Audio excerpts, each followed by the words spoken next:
Let's talk about my first 5 hours in Kenya. By the way, this is the Airbnb I'm staying in. Okay, I think you can actually look at that. It's actually good. Anyways, where am I? I'm a Zimbabwean content creator and with more than 500,000 obvious followers in Zimbabwe and with some followers across, the diaspora and everything like that. But anyways, that's usually Zimbabwean content. Let's come to YouTube. On YouTube, I'm trying to, have my empire grow, my empire grow by connecting with other Africans, so and other people worldwide who obviously get there. But for now, we are still connecting with other Africans, and I've been to Zambia, South Africa, and now Kenya. So that's why I'm actually hyped up. And I think let's share my experience in the first 5 hours after landing at Jomo Kenyatta International Airport. So let's talk about it now. So after landing, I think you only get troubles when you get to the immigration point. Why? Because it's either the system is slow or it's because they've put, I think, some other guys. Yeah, they have a good technological system. You do your fingerprints, paperless and everything, right? They just look at your passport, they stamp it, they ask you a few questions, then you are in the country. But I think the process of, put your fingerprints, put this, right? I think some of these guys, they are slow. But before I blame it on the guys, I also think it might be an issue of the system, which I didn't ask. So I'm just speculating. Well, for the development of our African countries, they have to look into both, right? I think if you have younger guys there who know how to go through these systems and type everything like that, I think it's going to be fast. But or they can just scan some of this stuff. Anyways, fast forward, we get out, we go on to the arrivals lounge where I was debating, should I buy a SIM card or I should just go and use Wi-Fi at the Airbnb. But then I thought, okay, let me buy a SIM card so that I test it out. Then there was only one agent that I saw, which is Safaricom agent. And for some reason, I thought, do they only have Safaricom or they have other agents?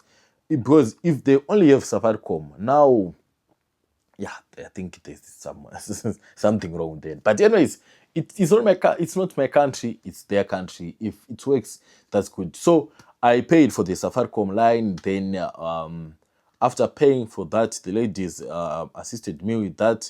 Then the agents, they apparently I was told that they were agents. That's why I'm saying this.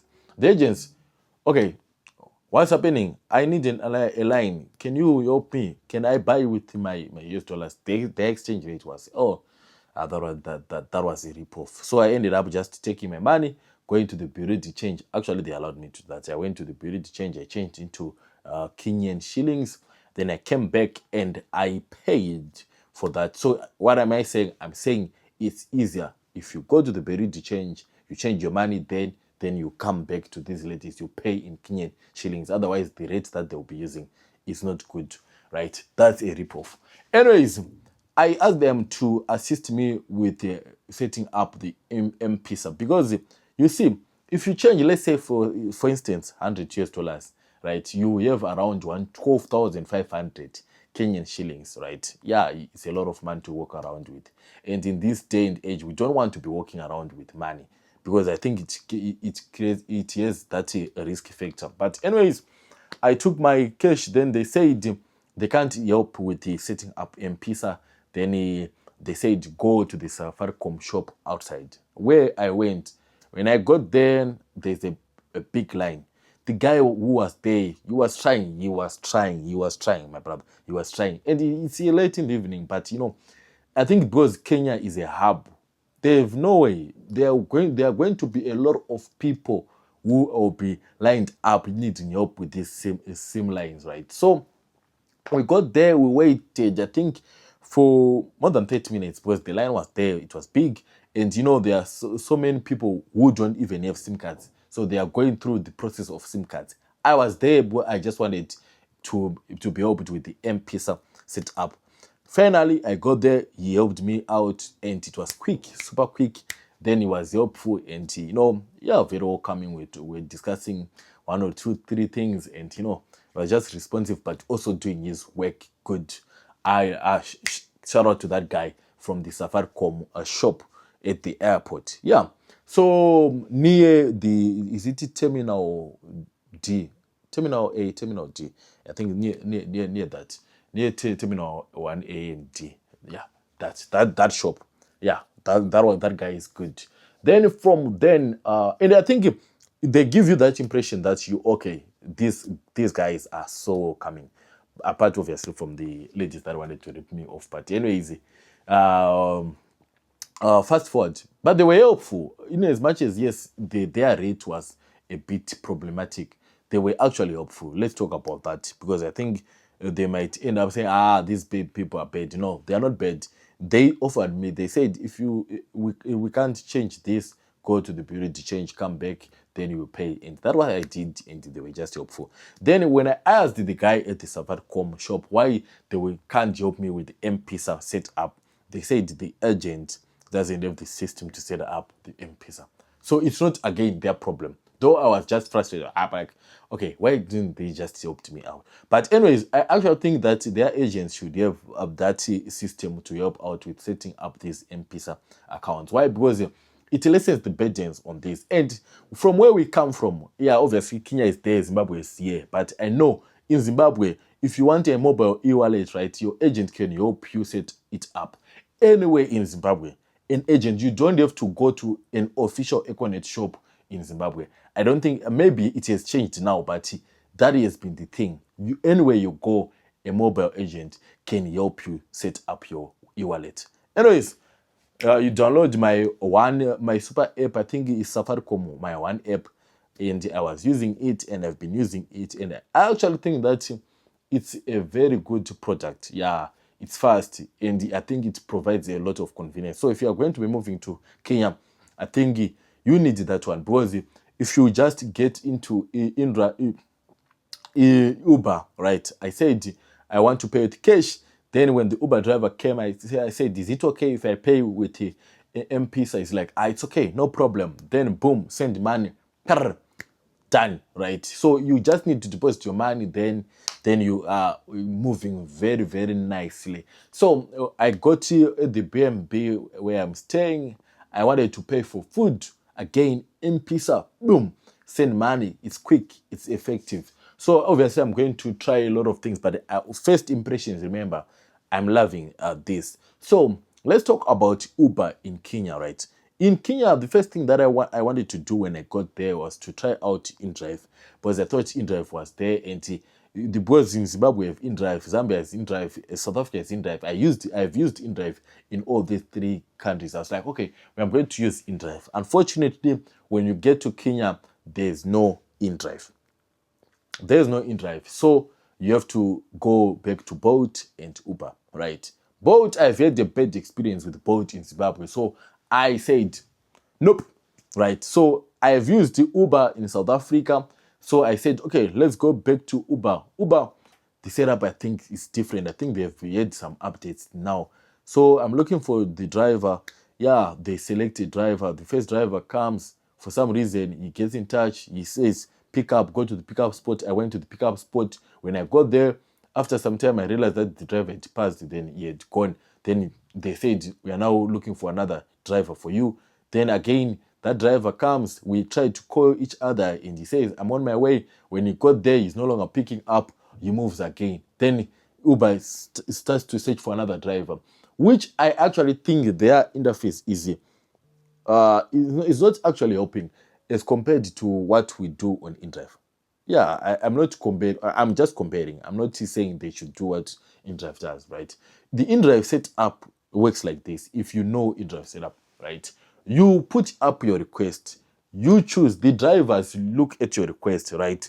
Then they bid obviously their prices, right? But you have the options, right? Then you are here. Then you select the driver that you want to be picked with, right? They put up obviously their bids. You don't wait on this driver. If this driver, you get on a call, he cancels, right? It reflects and gives you a list of the drivers that are available. For Uber, I think they give you a driver. They give you a driver. And this driver can screw you up. And you have to end up waiting maybe 30 minutes again on that pickup spot, because these guys, the ones that will be coming, they come, they pick the ride up, then they will tell you the driver will be there in 6 minutes, then you wait, then the driver does this, then they update you after 3 minutes, this guy is not responsive, then boom, he's gone. And I don't know how they operate like that, but anyways, it's okay. Let's put it aside. That was Uber. Then let's talk about Uber Eats. Uber Eats, you get there, you try to order food, right? They are running sponsored ads, right, on the Uber Eats section, which is not a problem. But if you're running those sponsored ads, right, you can't even put even some of these shops that you know will be closed. Why are you putting them on that? When I go through the whole process of trying to select food, right? Now when I get to the checkout, then you say the page is not available. This happens when the shop is either closed or currently unavailable. Why didn't you tell me ahead of time? So that I know. So I'm going to spend again 30 minutes going around those lists, right? It doesn't help. That's for Uber Eats. And I think I ended up getting food around the apartments where I was staying. Yeah, there's a very good a place that sell some food. And yeah, it's something that I think, yeah, it was the best convenience shop that I've been to in all my travels, right? It's there. I think it closes late or it's 24/7. I don't know, but I bought food there around 11 p.m. They told me, say, you can just pay for your food. We'll cook it, and within 20 minutes, we'll be done. It will come. I got back to the Airbnb, and I was bathing. After I was bathing, then after I think around, let's just say 25 minutes to 30 minutes, the guy comes, he says, knock, knock, then food is delivered. And I loved that. That was the best service that I had in Kenya. So let's talk about the Kenyan people, right? Kenyan people, I actually think they are lovely. I think they are lovely.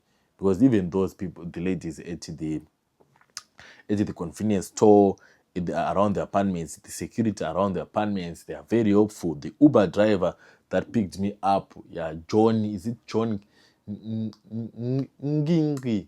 Ngingi, I don't know. That guy, John Ngingi, yeah, Nginge, I don't know.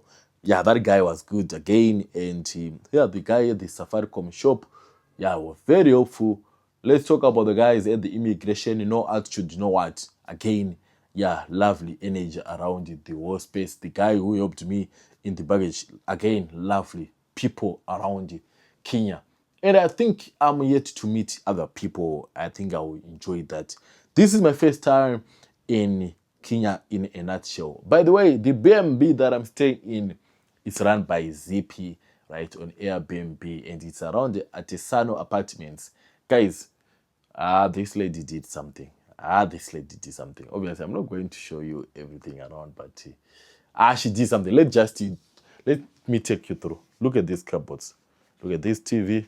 This is the bed area, not made up right now, right? You have the kitchen here, right? And you look at the divider. Kitchen and the bedroom. Look, that will be your bedroom from the kitchen side, right? Then you have obviously your door, and maybe let's just take a look. This will be your toilet. Bathroom. Good. Right. Good. This is ZP. It's run by ZP. It's a wonderful Airbnb, and it costs around, I don't know, it wasn't it $30-something, $35 per night. $35. It's a studio apartment. And I think she has done a good job on this Airbnb. I love it. Would I come back to stay here? Yes. And she's very welcoming. She gives you the instructions and everything. If you want help, she catches up as quick as possible. So this is my first time in Kenya, and I don't know what you guys think about Kenya. So let's talk about it in the comment section. With that being said, guys, cheers, I'm out.